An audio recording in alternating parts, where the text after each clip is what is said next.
It's a frosty start this morning here. I'm on the Minaun, Fatal in County Waterford, and there's been a hard frost. It's -1 at the moment. You can see the thick frost there on the furze bushes and on the old ferns and bracken. One of the beautiful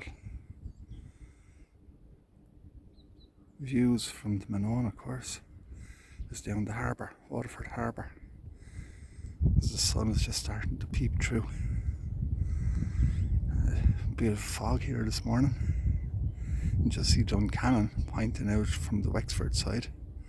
So Wexford is on the left. The passage is kind of lost in the fog there on the right hand side. So the Minaun gives you a perfect view. It's the Wexford shoreline across.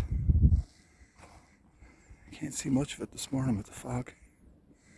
It sweeps around down here towards Great Island, and of course Slieve Coillte is the height above that, and beyond those then are Mount Leinster in County Carlow. So you can see Carlow, Wexford, Waterford, Kilkenny and Tipperary, of course, from the Minaun on a good fine day.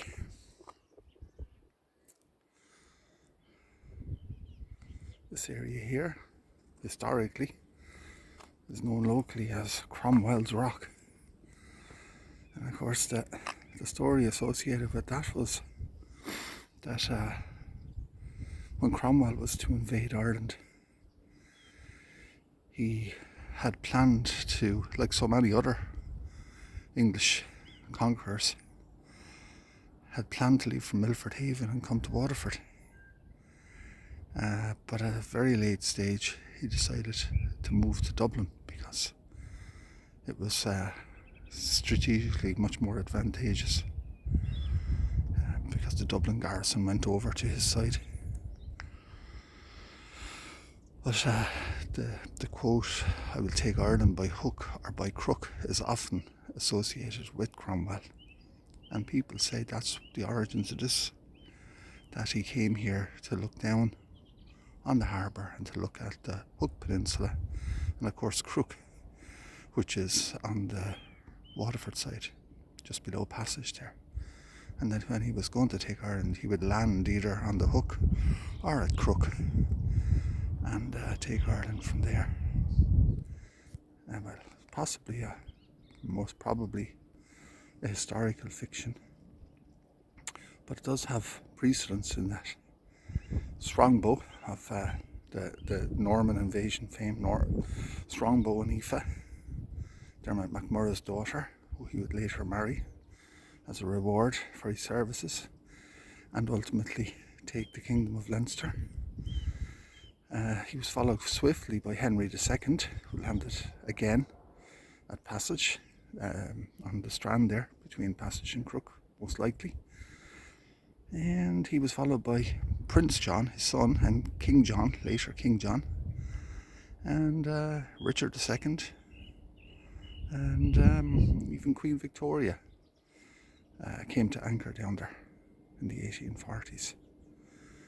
Anyway, a lot of history went on around this place. Ironically enough, one of the stories associated with the Minaun was that a giant of the Fianna, the famed Fianna from Irish history, Conch Condarag, was supposed to be stationed here. They said they buried him in the top of the Minaun, and his role was to protect the Kingdom of Leinster from any invading forces. And he must have stayed fairly well asleep in the ground there, because between the Vikings coming up here and the Normans arriving here and all the others that came after him, this place has seen a lot of action. Anyway, the day is going to be beautiful. It's a blue sky up above, and as the sun comes through, It'll certainly help to warm it up a small bit anyway. I think the forecast is giving it 2 or 3 degrees later, so that'll be welcome. You just see the Passagees car ferry is starting to jut across there from Ballyhack. The boys are back running again after a Christmas break, and they'll be running up until I suppose 8 o'clock this evening. Handy way of getting across from Waterford to Wexford now. Anyway, this is Andrew with Tides and Tales, tidesandtales.ie, and thanks for watching the video. Bye bye now.